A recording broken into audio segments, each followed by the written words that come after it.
This is Daily Armenia, CivilNet's daily news digest. Here's what you need to know today.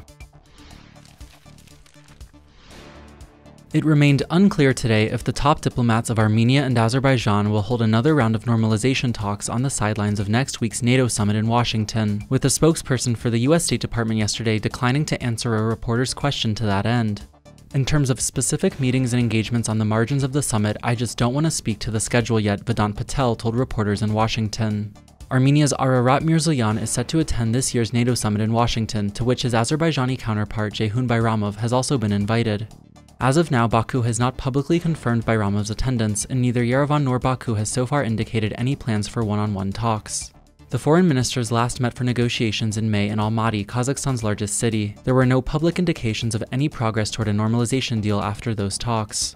In related news, Mirzoyan again told reporters today he believes it would be possible to sign a normalization deal with Azerbaijan within a month if there is intensive work on the matter. Speaking alongside Georgia's foreign minister in Tbilisi, Mirzoyan also reiterated his country's willingness to completely normalize relations with Turkey as soon as possible. There were no immediate reactions from Baku or Ankara to Mirzoyan's latest remarks.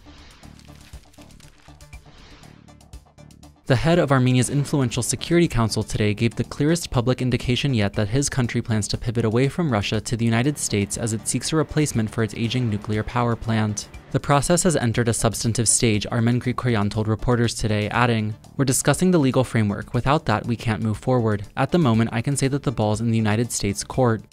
Metsamor, Armenia's sole nuclear power plant, was initially due to be shut down in 2017, but its lifespan has been repeatedly extended. Last December, the Armenian government inked a $65 million modernization and renovation deal with Russia's state-run atomic energy company to keep the Soviet-era facility running until 2036. After that, it will have to be decommissioned. To that end, Washington indicated in April it was in talks with Yerevan to explore the feasibility of new civil nuclear power options. It did not elaborate. Metsamor plays a crucial role in Armenia's energy sector, meeting some 30% of the country's domestic energy needs. Despite the facility's advanced age, the United Nations Nuclear Energy Agency has certified as recently as last December that it meets international safety standards. There were no immediate reactions from either Washington or Moscow to Grigoryan's latest remarks. Armenia's investigative authorities have opened a criminal probe on suspicion of incitement to suicide after one service member died of a gunshot wound overnight in still unclear circumstances. In a statement today, the investigative committee confirmed it is looking into the death of Sarkis Khachatryan, whose death shortly after midnight at his unit's defense station in an unspecified area was first reported earlier today by the Defense Ministry. No other details have been made available so far. Khachatryan's death marks Armenia's latest non-combat army death and comes just days after Armenia's investigative authorities opened a murder probe into the death of another service member, David Nersisyan, who died last week after suddenly collapsing at his unit's defense station. According to a tally kept by the Prosecutor General's office, the majority of deaths in the army last year did not take place in combat. Only 19 of the 54 soldiers lost last year were killed in action. More died in accidents, including accidents related to mishandling weapons or by suicide. A high-level bipartisan congressional delegation arrived in Yerevan yesterday for talks with senior Armenian officials, including Prime Minister Nikol Pashinyan, President Vahagan Khachaturyan, and Mirzoyan. The delegation is led by Mississippi Republican Senator Roger Wicker, the ranking member of the Senate Armed Services Committee, and Maryland Democratic Senator Ben Cardin, the chair of the Senate Foreign Relations Committee. Both men also hold senior positions in the influential U.S. Helsinki Commission. The lawmakers will also visit the Genocide Memorial at Tsitsernakaberd, hold talks with local civil society activists, and meet Armenians forcibly displaced from their homes in Nagorno-Karabakh last September.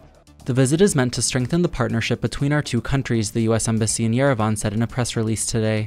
The last congressional visit to Armenia took place last September, just days after Azerbaijan launched a lightning offensive against Nagorno-Karabakh that led to the collapse of the local administration and the forcible displacement of nearly all of the region's roughly 100,000 Armenians.